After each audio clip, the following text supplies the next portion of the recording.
She was refilling his coffee when she saw it, not looking for anything, not suspicious, just doing what she always did, moving quietly through his world, making herself small, making herself useful, making herself invisible enough that he forgot to lock his phone before setting it face up on the kitchen counter. The screen lit up with a message preview, one sentence, 12 words that rearranged everything she thought she knew about her life. Can't stop thinking about last night. When are you coming back to me? The name above it wasn't a contact she recognized, but the photo attached to the message, the small, square thumbnail she could see even without unlocking the phone, that she recognized, because the background in that photo was her bedroom, her floral curtains, her grandmother's quilt folded at the foot of the bed she had shared with this man for 11 years. Her hand didn't shake. That was the thing that surprised her most, later, when she thought about it. The coffee pot stayed perfectly steady. The stream of dark liquid fell without a single drop spilled. She set the pot back on the warmer, smoothed the front of her apron, and said, in a voice that belonged to a woman who had not just had the floor pulled out from under her, "Breakfast will be ready in 10 minutes, Daniel." He didn't even look up from his laptop.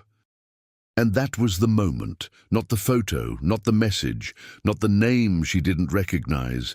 That was the moment Margaret Elaine Calloway decided that whatever happened next, she was going to be the one who decided how it went. But what no one in that kitchen knew, what Daniel with his laptop and his secrets and his easy smile could not have imagined, was that Margaret had been quietly building something for 3 years, something patient, something careful, something he had looked directly at 100 times without ever once seeing. What came next would take 4 months to unfold, and every single day of those 4 months she would wake up before dawn, make his coffee, smile at the right moments, and wait. This is not a story about a woman who fell apart. This is a story about a woman who was ready. Margaret was 53 years old, and she had spent most of those years being the kind of person other people described as dependable. It wasn't a cruel word. It wasn't meant to diminish her, but it did, in the quiet way that accurate words sometimes do more damage than cruel ones because you can't argue with them. She was dependable. She showed up. She did what needed doing. She held things together with both hands and rarely complained and almost never asked for anything she wasn't sure she deserved. She had grown up in a small town in western Pennsylvania where her mother worked the early shift at a diner and her father worked the late shift at a paper mill, and for most of her childhood she saw both of them only in passing, in the doorways of rooms they were entering as she was leaving or leaving as she was entering. They were good people. They were tired people. And from them she had learned 2 things with absolute certainty, that hard work was a virtue and that wanting too much was a form of ingratitude. She had carried both of those lessons into adulthood, and they had shaped her in ways she was still, at 53, only beginning to understand. She had married Daniel Calloway when she was 29, and at the time she had believed, with a wholeness that she could still remember the feeling of, that she was lucky. He was handsome in a reliable sort of way, dark hair going silver at the temples, a jaw that looked like it had been designed to project competence, a laugh that arrived easily and seemed in those early years to be frequently directed at her rather than past her. He owned a regional logistics company that he had built from a single truck and a cousin's garage, and by the time Margaret met him, he was doing well enough that he had opinions about wine and a mortgage on a house with a separate dining room and a backyard that required professional landscaping. She'd been working as an office manager for a dental practice. She was good at her job. She was good at most things she put her mind to, in that quiet, efficient way that people notice without quite registering. Her boss at the time, Dr. Harmon, a jovial man who wore bow ties and talked too loudly, had once told her, "Margaret, I don't know what this place would do without you." And she had smiled and said something modest and gone back to her desk. And only later, driving home, had she thought, "But you've never once asked." She quit when Daniel's business started expanding, and he said he needed her help. Not with the business exactly. He had people for that. He needed her help with everything around the business, the dinners and the client events, and the household that was now, with the company growing, becoming something more like a headquarters than a home.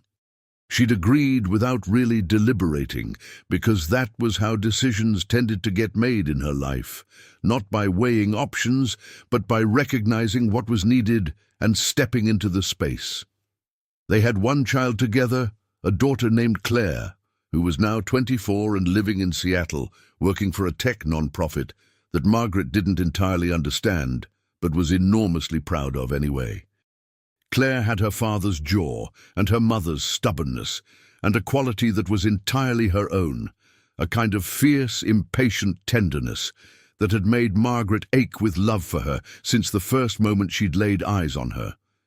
It was Claire, actually, who had first made Margaret look more carefully at her own life, not intentionally. Claire hadn't sat her down and issued an assessment. It had happened 3 years ago, at Christmas, when Claire had been home for 5 days, and Margaret had spent most of those 5 days cooking, cleaning, organizing, managing, facilitating, all the invisible labor that kept a household of Daniel's expectations running, while Daniel himself had golfed and taken calls and held court at the dinner table in that way of his, that way of inhabiting a room as though it had been built for him specifically. On the last day of Claire's visit, while Margaret was washing up after breakfast, Daniel having already left for the course, Claire had come to stand beside her at the sink. She hadn't said anything at first, just picked up a dish towel and started drying, shoulder to shoulder with her mother, the way they had done since Claire was old enough to reach the counter. Then she'd said quietly, without looking at her, "Mum, are you happy?" And Margaret had said automatically, "Of course I am, honey." And Claire had not said anything else. She'd just kept drying the dishes, and Margaret had kept washing them, and the question had hung in the steam between them like something that had been true for a long time and had only now been spoken aloud. That night, after Claire had gone back to Seattle and Daniel had fallen asleep with the television on, Margaret had lain very still in the dark and thought about the question seriously, maybe for the first time. Not whether she was happy in the way people meant when they were fishing for reassurance, but whether she was happy in the real way, the way that had substance and roots, the way that could survive examination. She had lain there for a long time. She had not been able to say yes. That was where it had started, not with the photo on his phone, not with the discovery of a name she didn't recognize or a thumbnail image of her own bedroom curtains. It had started 3 years earlier, at a kitchen sink, with a question her daughter had been brave enough to ask, even though both of them already knew the answer wasn't going to be comfortable. Margaret had begun, after that Christmas, to pay attention in a different way. Not with suspicion exactly, more like clarity. She started noticing things she had trained herself not to dwell on, the way Daniel spoke to her in front of his clients, not cruelly, never overtly cruelly, but with a particular species of condescension that was always wrapped in the packaging of affection, so that if she had ever tried to object to it, she would have sounded paranoid, small. The way he introduced her at his company events as "my wife," with a slight, barely perceptible pause before the possessive, as if the phrase was technically accurate, but somehow inadequate to describe whatever he needed her to be in that moment. The way he moved through rooms she had organized, ate food she had prepared, accepted the seamless functioning of a life she maintained, without any apparent awareness that any of it required effort. She also started paying attention to money. This was where Margaret Calloway had surprised herself, because she had never thought of herself as financially shrewd. She had deferred to Daniel on all money matters for their entire marriage, as naturally and as completely as she had deferred to her father before him. This was just what she did. The men in her life managed money. She managed everything else. But after that Christmas, she had started educating herself. Quietly at the kitchen table when Daniel was traveling, or late at night on her phone when he was asleep. She'd taken online courses, bookkeeping first, then basic accounting, then something called Financial Planning Fundamentals that she'd found through a community college continuing education portal. She'd downloaded apps and read books and spent a considerable amount of time on a forum for women over 40 who were either learning about finances for the first time or, in many cases, discovering what had been hidden from them in their own households. That forum had been illuminating in ways she was not fully prepared for. She had also, very carefully and very quietly, begun to understand exactly what Daniel's company was worth, how it was structured, and what her legal entitlements were as his spouse of 11 years. She had found a lawyer, not locally, not anyone who moved in Daniel's circles, a woman named Patricia Howe, who operated out of a small office 40 miles away and specialized in matrimonial financial law, and who had, over the course of several discreet consultations, helped Margaret understand that she was not, in fact, as financially powerless as she had always assumed herself to be. She had not yet decided what to do with any of this information. She had just decided to have it. And then she'd seen the message on his phone and the curtain behind the woman in the thumbnail photo, and everything that had been theoretical became immediate. She had 4 months, she decided. She needed to be sure of what she knew, and she needed to have everything in place before she moved, not out of vindictiveness.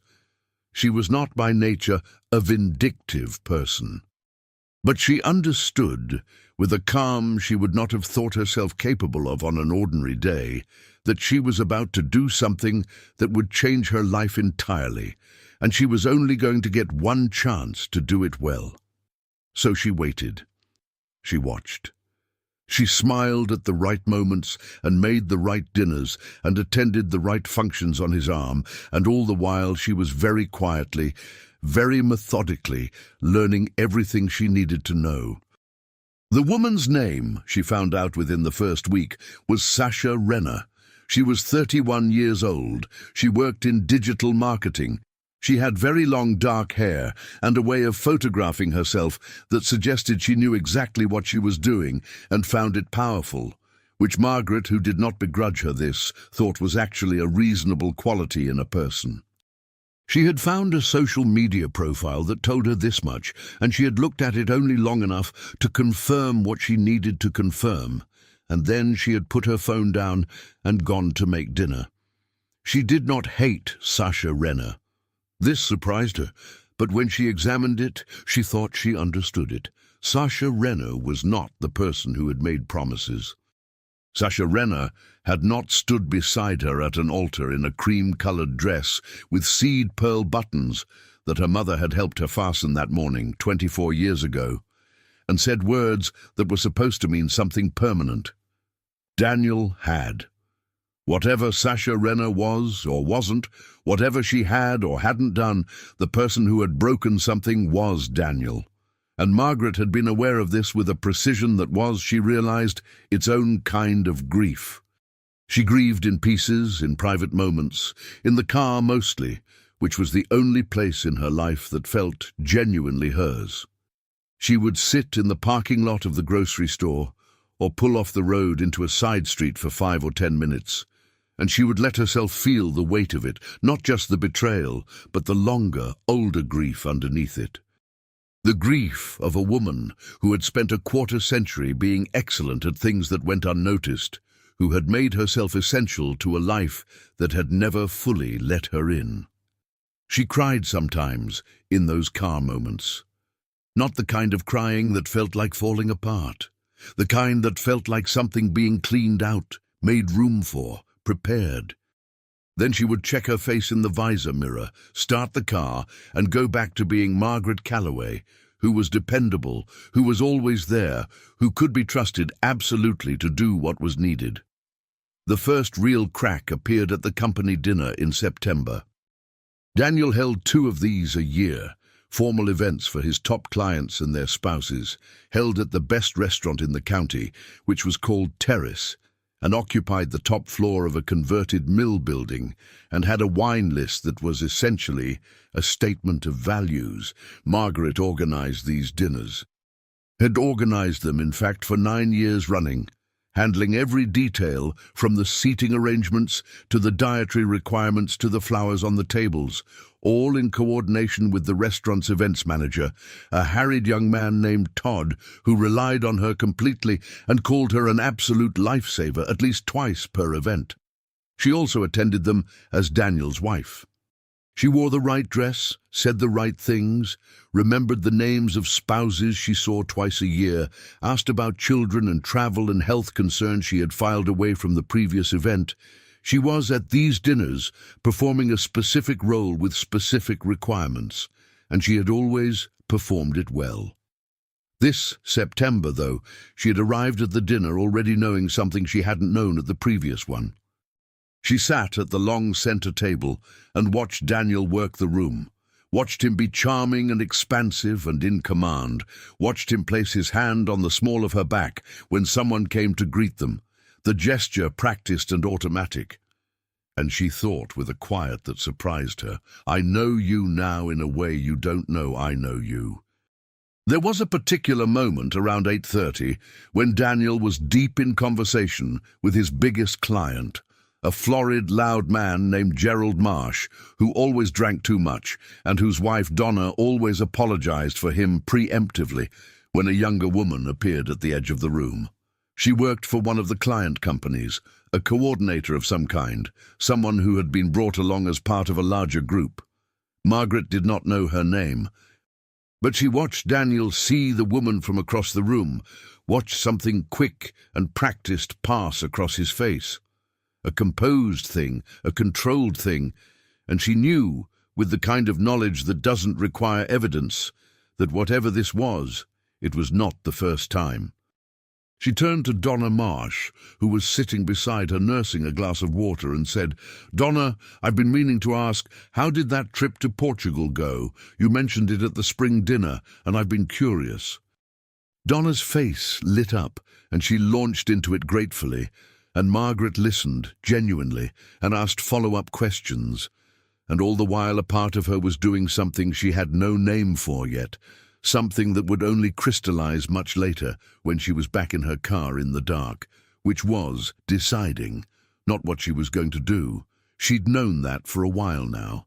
She was deciding how. If you are feeling what I'm feeling right now, just sitting with this woman in that restaurant, watching her hold herself together with such impossible grace, if your heart is doing that thing it does when you recognize something true, then you know this story is not over, not even close. Hit that like button, because what Margaret does next is going to make you understand exactly why some of the quietest women in a room are the most powerful ones in it. This story is far from over, and what comes next will take your breath away. October arrived with the first cold, and with a development Margaret had been both expecting and not entirely prepared for. She had known, in the abstract, that Daniel's attention would need to be somewhere while she finalized her preparations. She had known that his routines would include gaps, absences, explanations that were slightly too smooth. What she had not fully reckoned with was how ordinary it would all look from the outside, how completely a life could contain its own dissolution and still appear, to everyone observing it, completely intact. Daniel told her he had a conference in Chicago. 3 days, beginning on a Wednesday. He showed her the travel confirmation on his phone with the ease of a man who had done this sort of thing before and had calibrated exactly how much evidence constituted reassurance without constituting scrutiny. She said, "Of course. I'll handle the Harrington dinner on Thursday. I know you were worried about missing it." He looked at her with something that might have been gratitude or might have been relief and said, "What would I do without you, Maggie?" She smiled. She said, "Hopefully you won't have to find out." He left on the Wednesday morning. She stood at the window and watched his car back down the driveway and turn out of the street, and she stayed there a moment after the car was gone, looking at the empty space where it had been. Then she went to her laptop and opened the folder she had created 3 months ago and labeled, because she had a dark sense of humor she had never been given many opportunities to exercise, Recipe Backup Files. The folder contained, among other things, copies of financial documents she had photographed during the months of preparation, bank statements, correspondence with Patricia Howe, her lawyer, a carefully maintained record of dates and times and observations that was written in plain language and stored in a password-protected document, and which she intended to hand to Patricia at their next meeting, which was scheduled for the following Monday. She also had, and this was the piece she was most proud of, a deposition-ready statement from a forensic accountant named Douglas Fetter, whom Patricia had recommended, and who had, over the course of 6 weeks and several very expensive hours, helped Margaret understand not only what Daniel's company was worth, but also the creative way in which its value had been structured to appear, on paper, significantly less substantial than it was in practice. Douglas Fetter was a quiet, precise man who wore reading glasses on a cord around his neck and spoke about financial concealment the way a naturalist might speak about a particularly interesting specimen, with a kind of admiring detachment that Margaret had found unexpectedly very calming. At their last meeting, he had pushed a summary sheet across the desk toward her and said, "Mrs. Calloway, the short version is that your husband has been sheltering assets in subsidiary accounts for approximately 6 years. It is not technically legal, and the documentation we have obtained is, I believe, sufficient." He had taken off his reading glasses and let them hang on the cord and looked at her. "You came to this very well prepared." She had said, "I've had time to think." He had nodded slowly, as if this was the most complete explanation he needed. What Margaret had not yet told anyone, not Patricia, not Douglas, not even Claire, who knew something was happening because her mother had been calling more often and asking different kinds of questions, was the other piece. The piece that was not financial. The piece that had come to her on an ordinary afternoon in late September when she was driving back from Patricia's office and had stopped for gas and had sat for a moment in the car with the engine off and had thought about what she actually wanted to come out of this, not money exactly, though she would take what was rightfully hers and she would not be ashamed of that, not even justice exactly, though she believed in it. What she wanted, and this had taken her a long time to articulate even to herself, was for Daniel to understand, in a specific and irreversible way, the value of what he had treated as invisible. She wanted there to be a moment, a real and witnessed moment, in which the thing he had not seen was finally and publicly and undeniably made visible, not for cruelty, not for humiliation in the small personal sense, but because she had spent 24 years in a life that had taken her competence for granted, and she wanted, one time, just once, for that competence to be the thing that walked into the room first. She was still figuring out how to make that happen. Then, in the first week of November, Daniel made a mistake. Not a small one. He had been planning for several months a celebration event for the company's 30th anniversary. It was a large event, a formal dinner and reception for 200 guests at the convention center downtown, with a catered program and a slide presentation and remarks from several long-standing clients. It was, by any measure, the most significant public event the company had held, and Daniel, because he always delegated the things that he considered beneath the level of his attention, had asked Margaret to manage it. She had been managing it for 4 months. Every vendor, every timeline. Every seating chart, every menu selection, every audio-visual requirement, every correspondence with the venue's event coordinator. She had done all of it, as she always did, with the quiet thoroughness that made it look effortless, which meant it would not occur to Daniel to wonder whether it was. The event was scheduled for the 3rd Friday of November. Margaret had done something in the planning of it that was not exactly sabotage, and was not exactly not sabotage. She had done something precise and considered and almost elegant in its way, something that would not be apparent until the evening itself, something that only someone who had built the entire structure from the ground up would have known how to do. She had also, the week before the event, handed Patricia Howe the complete file. The Monday before the anniversary dinner, Margaret sat in Patricia's office, a calm, undecorated room with good light and a small rubber plant on the windowsill that seemed to be thriving. And she watched Patricia read through the document summary while Douglas Fetter's numbers were already arranged in a separate folder beside them. Patricia was in her late 40s, small, with close-cut silver hair and the composed demeanor of someone who had sat across this desk from a very large number of people and had decided, early in her career, that she was going to be genuinely useful to all of them. She read carefully. She did not rush. When she finished, she looked up and said, "Margaret, this is comprehensive." "I wanted to be thorough," Margaret said. "You were." Patricia set the papers down and placed both hands on the desk. "We're ready to file whenever you say. There's also the question of the asset concealment, which is a separate track, and Douglas is prepared to cooperate with whatever the court requires." She paused. "Do you have a timing preference?" Margaret looked at the rubber plant for a moment. It was a very healthy plant. She thought that whoever was watering it was doing so with real attention. "Friday," she said, "after the event."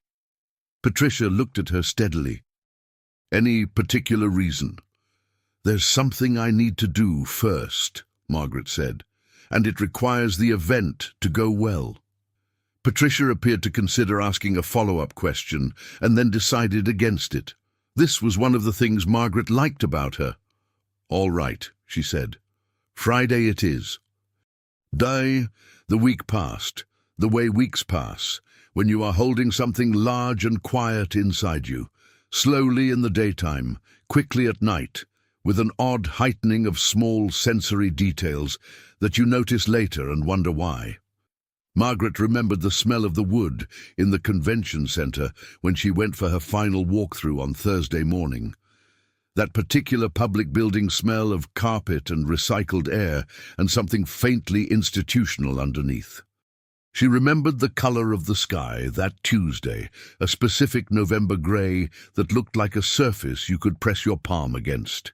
She remembered the sound of Daniel's voice on Wednesday evening when he said, over dinner, "Everything under control for tomorrow?" And she said, "Completely," and handed him more bread. And he took it without looking up. Friday came. She dressed carefully. Not dramatically. She wasn't trying to make an entrance. She wore a dress she had owned for 2 years, a deep green that suited her coloring, and her mother's pearl earrings, which she wore on days that required steadiness. Her hair was as it always was, which was to say well-maintained and not especially remarkable, and she had done her makeup with the brisk efficiency of a woman who had been doing her own makeup for 35 years and knew what she was working with. She looked at herself in the bathroom mirror for a moment before going downstairs. She thought, there you are. The event began at 6:30. By 6:15, the convention center's main hall was already filling with the organized anticipation of 200 people in good clothes arriving to celebrate something. Margaret moved through the space with the quiet authority of someone who has built a thing and knows every part of it. She checked in with the caterers, confirmed the audio setup, had a brief word with the venue coordinator, a capable young woman named Kim, who had said, early in the planning process, "Mrs. Calloway, working with you is genuinely the easiest part of my week." A compliment that had stayed with Margaret in a small, warm way. Daniel arrived at 6:20 with two of his senior partners, already holding a drink, already in the mode of a man who appears at his own event. He found Margaret near the entrance and said, in the tone of someone issuing an assessment, "Looks good, Maggie, really looks good." And she said, "It should. You have good people." And he laughed because he thought she meant him. By 7 o'clock, everyone was seated.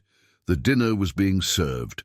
The room was doing that pleasant thing that good event rooms do when all the planning has worked, that sense of ease and warmth that is actually the product of enormous labor made invisible. At 7:15, the program began. Daniel's operations director, a pleasant man named Phil, who always seemed slightly nervous at large events, introduced a short video presentation that had been assembled to mark the company's history. Margaret had reviewed the final edit. She had, in fact, been involved in the selection of the archival materials that went into it. She had also added something to it in the final week that was not on the original outline. The video played. The usual history, early photographs, milestones, a warm voiceover that Phil had written and that was perfectly appropriate. The room watched in the way that rooms watch these things, pleasantly, receptively, with the good feeling of shared pride in something built. Then, at the 3-minute mark, a segment appeared that had not been in the original presentation. It was simple. A series of internal photographs taken over the years at company events and dinners and client gatherings. In each photograph, visible in the background or the margins or at a table's edge, was Margaret. In some, she was speaking with a caterer. In some, she was reviewing a clipboard. In some, she was in conversation with a client's spouse, genuinely present, genuinely engaged. In one taken at an event 3 years ago, she was crouched down talking to a client's young son who had been overwhelmed by the crowd, her hand gently on his shoulder, completely unaware the camera was pointed in her direction. Over these images, a voice played. It was Kim's voice, the venue coordinator, reading from a statement she had agreed to provide. The statement described, matter-of-factly and with evident warmth, what it had been like to work with Margaret Calloway over the years. Then Phil's voice, reading a similar statement, brief, genuine, specific. Then Donna Marsh, surprisingly, who had recorded her own segment from her phone and whose affection was absolutely audible in every word. Then, unexpectedly, a client named Thomas Wren, who had been with the company for 15 years and who said with the frankness of a man who didn't often stop to say things like this, "I've been coming to these events for 15 years. I've watched Margaret Calloway make every single one of them work. I don't think Daniel's company would look the way it looks tonight without her. I thought someone should say that." The room was very quiet. Not uncomfortable quiet, the other kind. The kind that a room makes when it has just recognized something true. Margaret sat at her seat near the end of the main table. She was looking at her water glass. Her hands were in her lap. She was breathing steadily. She heard Daniel, 3 seats away, make a sound. She didn't look at him. She didn't need to. The video returned to its planned conclusion. Phil wrapped up the formal program with his usual pleasant efficiency. The dinner continued. People came to speak to Margaret, more people than usual, in a warmer and more direct way than usual, several of them saying things that were kind and specific and that she received with simple, genuine gratitude without deflection, which was new for her. Donna Marsh found her near the dessert table and took her hand and held it for a moment without saying anything, and Margaret found, unexpectedly, that this was the thing that nearly broke the composure she had been maintaining all evening. She pressed Donna's hand in return and said quietly, "Thank you for that segment." And Donna said, "I meant every word, and I meant to say it much sooner." Daniel found her at the end of the evening, when the room was emptying, and the staff was beginning the clearing work that is the invisible aftermath of every visible event. He came to stand beside her, and they both looked at the room for a moment in silence. Then he said, "The video." "Yes," she said, "you planned that." "I planned everything." He turned to look at her. She kept looking at the room. "Maggie," he said, and she heard in his voice something she had not heard there in a very long time, something that might have been uncertainty or the beginning of it. She turned to look at him then, not with anger, not with the satisfaction she might have expected to feel, with a kind of quiet clarity that had, she thought, been a very long time coming. "My name is Margaret," she said. And she set her program on the table and picked up her coat and walked out of the room. She sat in her car in the parking lot for a while. The convention center lights were still on behind her, making the darkness ahead a deeper black. She could hear, faintly, the sounds of the event finishing, the distant clatter of the breakdown crew, a car starting, voices in the cold air. She thought about her mother's diner, the early shift, the smell of coffee at 5 in the morning, and the specific exhaustion that lived in her mother's shoulders when she came home. She thought about her father at the paper mill, the way he'd smelled of wood pulp and effort, the way he'd sat at the dinner table in a particular kind of silence that was not unhappiness, but was something heavier than peace. She thought about herself at 10 years old, learning without anyone teaching her that the way you earned your place in the world was by being useful, by taking up less space than you needed, by asking for less than you wanted, by performing your value so consistently and so quietly that it became wallpaper, essential, omnipresent, invisible. She thought about Claire at the kitchen sink, asking the question without looking at her. She thought about the forum for women over 40. The stories she had read there, dozens and then hundreds of them, women who had spent their lives in the same posture she had, bent toward everyone else's needs, learning too late about money or rights or options.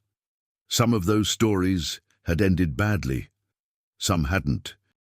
What all of them had in common was the moment of realization, the moment when something that had been theoretical became real, when the woman in the story stopped waiting for the shape of her life to change on its own and began instead to change it. She thought, "I am not my mother's exhaustion. I am not my father's silence. I am not the woman in the apron holding the coffee pot steady while the world rearranges itself around her without her permission." She thought, "I am the woman who planned every single detail of that room, and I am the woman who is leaving it.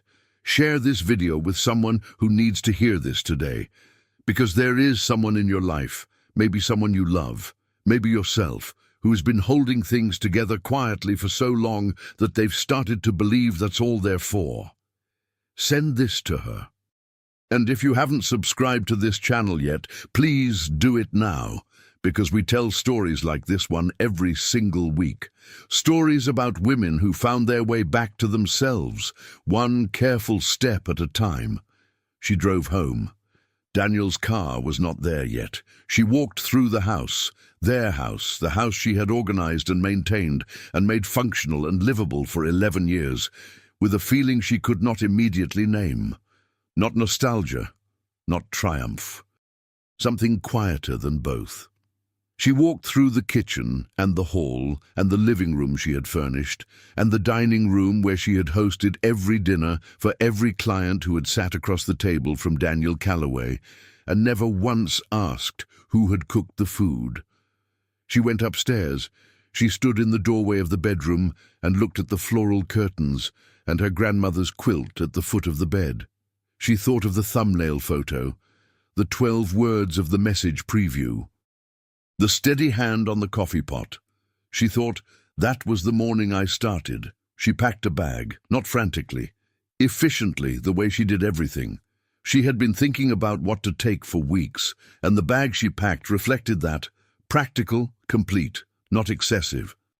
She took her mother's pearl earrings from the dresser and the photo of Claire that lived on her bedside table, and the journal she had been keeping for 3 years, in which she had written, on the first page, the date of a December morning, when she had stood at a kitchen sink and understood that she had a different answer to give her daughter's question than she had given. She left a single envelope on the kitchen table.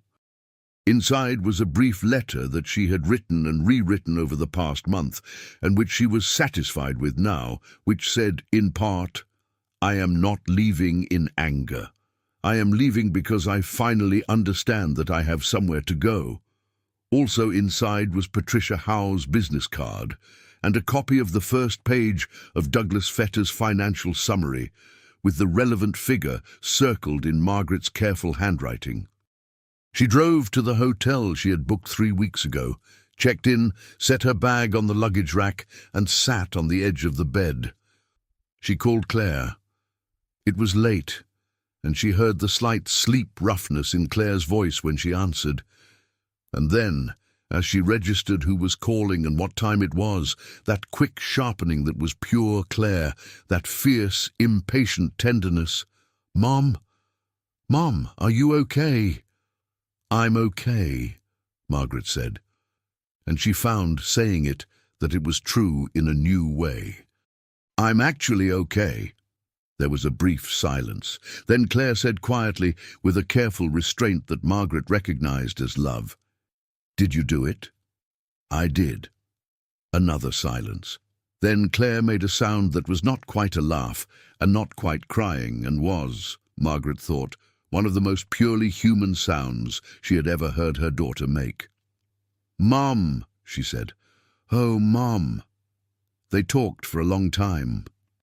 Margaret lay back on the hotel bed in her green dress, still wearing her mother's pearl earrings, and she told her daughter the version of the past 4 months that she had not been able to tell her before now, because before now the story wasn't finished. She told it carefully and completely, and Claire listened the way she always listened, with her whole self, asking the right questions, knowing when to be quiet. Near the end of the call, Claire said, "I want to come out there. Next weekend." "Can I?" "I would love that," Margaret said. "Is there anything you need before then? Anything I can do from here?" Margaret thought about it.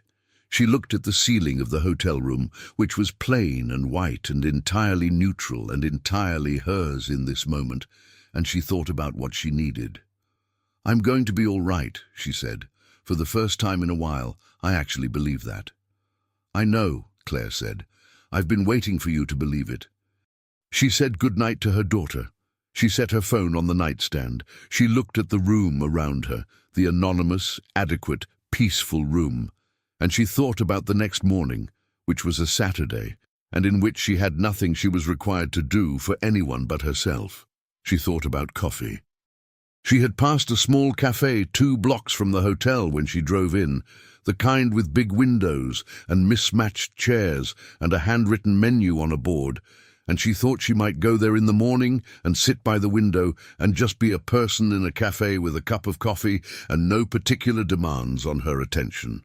She thought this was a good plan. She closed her eyes. On Monday, Patricia filed the papers.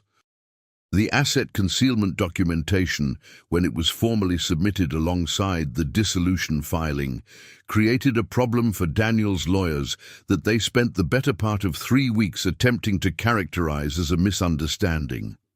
Douglas Fetter, who had been expecting this, had prepared for it with the thoroughness of someone who enjoyed being prepared and was very good at it.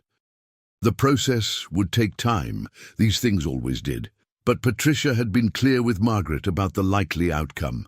And the likely outcome was one that Margaret was, with every passing week, more able to receive without the complicated feelings that had attended her earlier imaginings of it. She was not staying at the hotel. Within 2 weeks of leaving the house, she had found an apartment, a real one, hers entirely, on the 2nd floor of a building on a quiet street, with 2 windows in the main room that got morning light, and a kitchen small enough that she could manage it without effort, and a radiator that clunked pleasantly in the evenings and made the place feel inhabited. She had furnished it gradually and with genuine attention, the first time in years that she had chosen things for no one's taste but her own. She planted a small herb garden on the windowsill. She did not know why this felt important, but it did. She called her sister, who she'd been less close with in recent years than she wanted to be, and they talked for 2 hours one Saturday afternoon, and at the end of it, they made plans to visit in the spring. She rejoined a book club she had dropped out of 4 years ago because the meetings conflicted with a series of dinners Daniel had needed her for, and at her first meeting back, the woman who ran it hugged her and said, "I always wondered what happened to you." She thought about going back to work, not out of necessity, though the financial proceedings had not concluded, and there was still uncertainty in certain practical areas, but out of something that felt more like appetite. She had been competent at many things for many years and had applied that competence almost entirely in service of someone else's project, and she found that she was genuinely curious, for the first time in a long time, about what she might build if she were building it for herself. She had a conversation with Kim, the venue coordinator, who had been in touch since the anniversary dinner in a way that suggested she was interested in something. Over coffee, Kim said carefully but directly, "I've been thinking about what it would look like to run independent events consulting, not attached to the venue, but freelance. And I keep thinking about how you operate, and I thought I'd ask whether you'd ever considered something like that." Margaret looked at her across the table. She thought about 12 words on a phone screen and a steady hand on a coffee pot. She thought about a kitchen sink and a question her daughter had asked. She thought about all the invisible labor she had performed across all the years she had performed it, and how the sum of that labor was, in fact, a very considerable and specific skill set, and how strange it was that it had taken until now for anyone, including herself, to call it that. "Tell me more about what you're thinking," she said.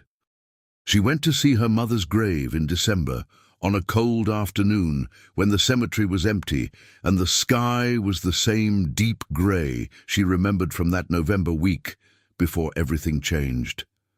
She stood there for a while. She talked to her mother the way she occasionally did, not because she was certain her mother could hear her, but because it organized her thoughts in a way that nothing else quite did. She said, "I think I understand now why you were so tired. I think I understand what it costs, doing the work that goes unnoticed for the people who don't notice it. I don't think you were wrong to do it. I think you were doing what you knew how to do, and I think you did it with everything you had, and I think that matters." She paused. The cold air was clean and sharp. She said, "I think I'm going to do something different.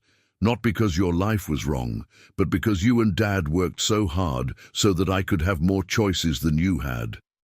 And I think the thing you'd want most is for me to actually use them." She stood there a little longer. Then she walked back to her car, which was parked on the cemetery lane, and she started it and turned the heat on and sat for a moment while it warmed up. She thought about next spring. She and Claire would visit this city together, and Claire would see the new apartment, and they would sit in the kitchen and cook something and talk. The way they had talked at the kitchen sink when Claire was growing up, shoulder to shoulder, the dish towel passing between them. She thought about the herb garden on the windowsill, which was doing well. Basil and thyme and one small rosemary that was taking its time about it, but showed every sign of intending to thrive. She thought about the coffee shop on the street 2 blocks from her apartment, where the woman behind the counter had started greeting her by name after the 4th visit, and where Margaret now had a regular order and a regular table, and the pleasant, ordinary feeling of being someone who belongs to a place. She thought about the day she had stood in a hotel room in her green dress and called her daughter and said, "I'm actually okay," and meant it for the first time in a long time. She thought, this is how it starts, not with a dramatic reversal, not with a single triumphant moment, though there had been one of those too. It starts with a herb garden on a windowsill and a regular table at a coffee shop and the slow, deliberate work of building a life that is yours, that fits you, that doesn't ask you to make yourself invisible in order to belong to it. It starts with knowing your own name.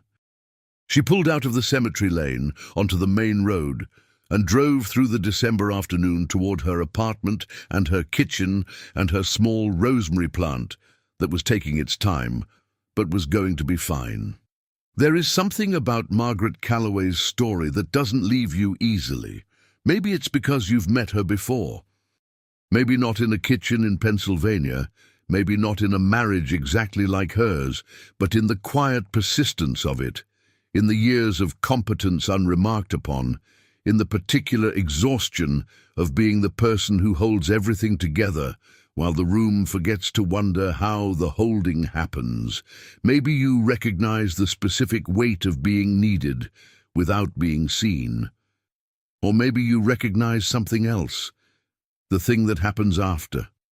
The stillness in a hotel room. The herb on a windowsill, the phone call to the daughter, the first morning in a long time with no particular demands on your attention, just a cafe with big windows and a cup of coffee, and yourself, exactly yourself, with nowhere to be but present. Margaret didn't become someone else. She became more fully herself, which is harder and takes longer and costs more and is worth everything. The plans she had made, the knowledge she had quietly built, the careful months of preparation. None of it was vengeance, really, though the word might fit at the edges.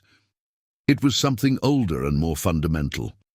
It was a woman deciding that her own life was worth showing up for, that the same thoroughness she had always brought to other people's needs could be turned finally toward her own. It took her a long time to get there. It took exactly as long as it took. And when she arrived, she was ready. If this story stayed with you, if Margaret stayed with you, then please subscribe to this channel and ring the bell so you never miss a new story. Every week, right here, we bring you stories about women exactly like her. Women who were underestimated and overlooked, and who found, in the quietest and most unshakable way, exactly what they were made of. Stories about resilience that is not loud, justice that is not simple, and lives rebuilt not from nothing, but from everything that was always already there, waiting to be claimed. There is someone in your life who needs to hear a story like this today. Maybe you needed it yourself. Either way, you know where to find the next one. We'll be here, and so will she.